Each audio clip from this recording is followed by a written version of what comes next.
We are back, baby!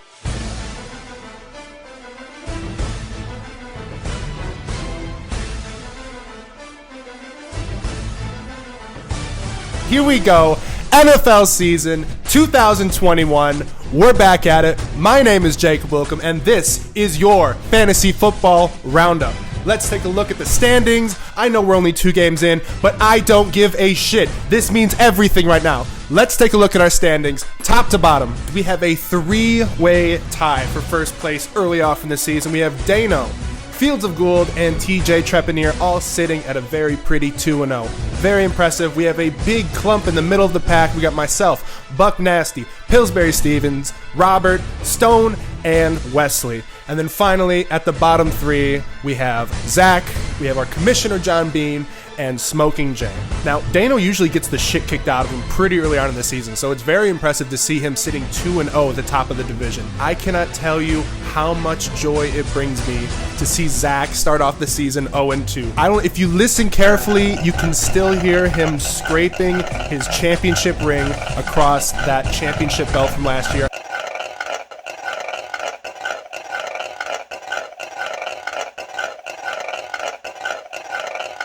I am so glad he has no bragging rights whatsoever. There are only 2 ways to shut Zach up. 1 is to have him start off 0-2 in the division, and 2 is to stick another bottle down his throat. Now, I feel a little bad to see John, our commissioner, sitting 0-2 in this season because I know how much this league means to him, and I know how much research he does, and I know how much work he puts into keeping this thing running, nice and smooth. But John, I don't give a shit. It feels so good to see you winless. I hope you are craving your next win. The only person who I truly feel sad about starting the season 0-2 is Smoking Jay because he lost on a minor technicality. I think they had a statistical reanalysis of the game, and he lost by a quarter of a point.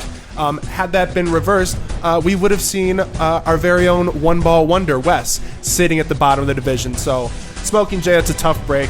It's early on in this season. I'm not worried about you at all. Now, I know we have a lot to get into. We're going to run through week 1 real quick, and then we'll get into week 2. Starting at the top of the list, TJ beat my ass handily, 122-92. Patrick Mahomes doing Patrick Mahomes type shit. Jacobs is finally breaking out of his shell. That's nice to see. And we have Stone smacking around Zach, 103-75. It's always a red flag if one of your top 3 scorers on your team is your kicker. And that's exactly what Zach's kicker did. He put up 12 points and made it onto his top performers list, which is not always a great thing to see. Stone leading the way with Adam Thielen, 25 points, riding the chubby train, 21 points, and T. Higgins, what a nice surprise. Typically, I don't trust anyone in Cincinnati, but T. Higgins catching himself 13.8 points there. I like that. We have Girth Brooks beating Robert handily, 125-105. Dano's team is entirely comprised of the Buccaneers. When the Bucs do good, Dano does good. So when Tom Brady tosses it to Gronk, laterals it back to Godwin, and hands it to Mike Evans to spike in the end zone, Dano just racked up 18.5 points. We have Buck Nasty being nasty, getting after it, 137 points to poor John's 82. This is by far the biggest point differential of week 1. It was borderline criminal to watch. Russell Wilson, 27 points. DeAndre Hopkins, 23 points.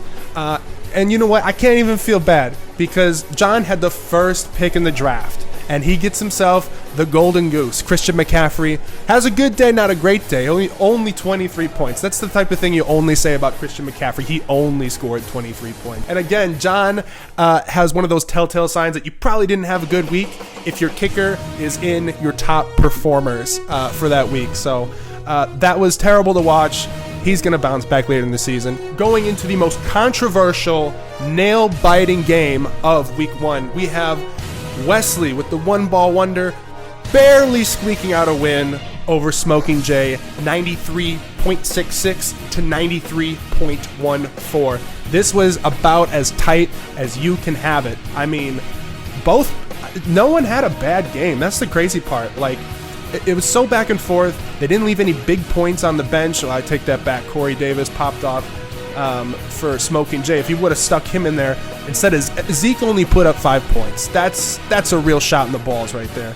The one thing that jumps out about Wesley's team, it is entirely comprised of rookie and second-year players. These are some of the youngest players in the league, and we don't even know if they're any good or not. But Wesley likes to buy into the hype train and read all the headlines and gets way into college football. He has no idea what he's doing with his team right now. He is completely he's not just rolling the dice on one or two players. He's rolling the dice on his whole fucking team. Everybody on this team is super young. Najee Harris, CeeDee Lamb, Jared Jeudy, Jalen Waddle. What are we doing here?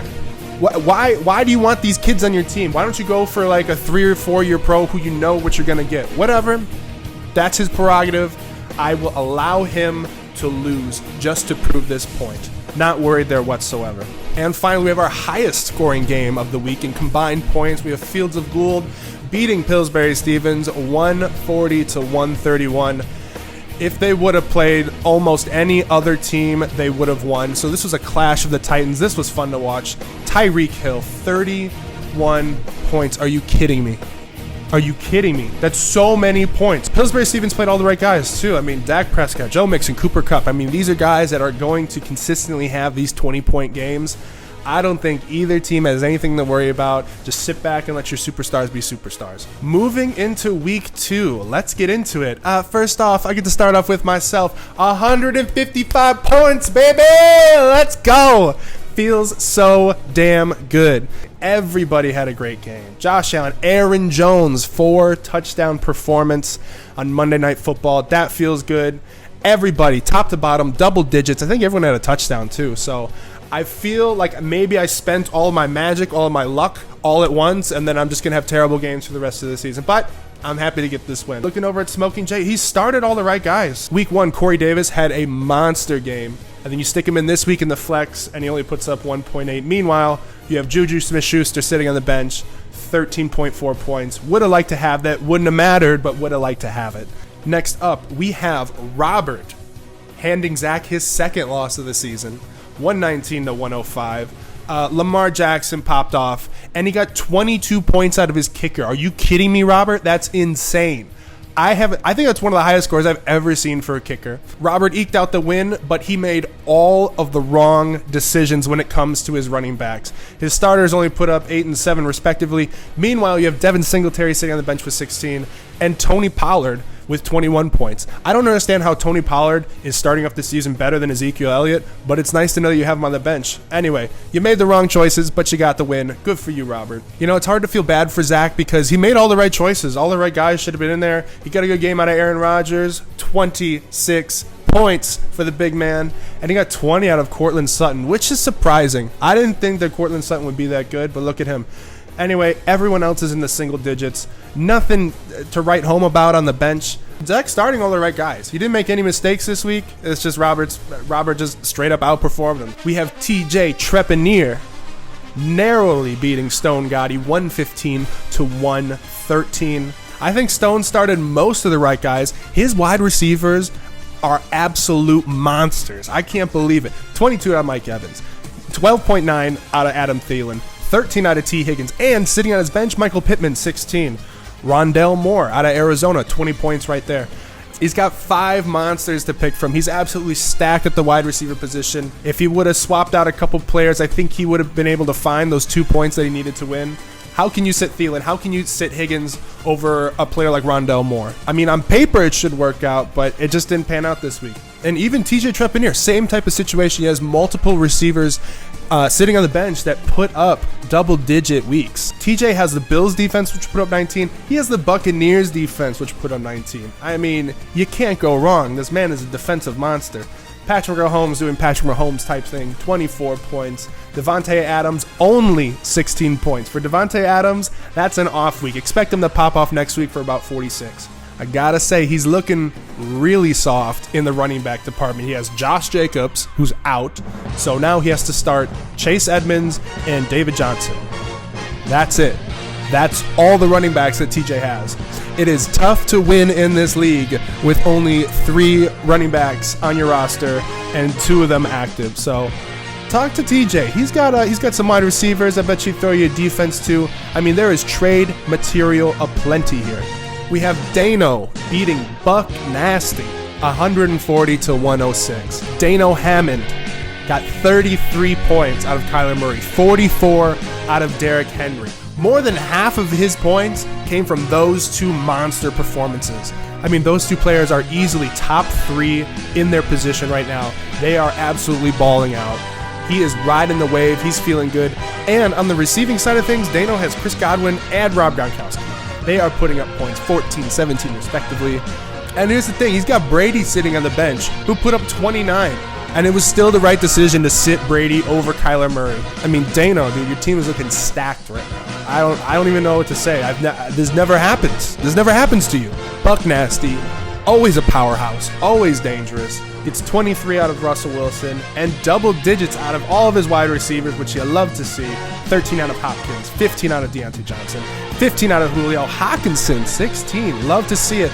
Defense, -1 for the Steelers. Not what you want to see. And only 2 points out of Clyde Edwards-Helaire. That doesn't make sense at all, because Clyde Edwards-Helaire was supposed to be a lot higher value than what he's providing. I mean, on all the ranking sheets, he's an easy top 7, top 5 running back, and the season hasn't panned out like that so far.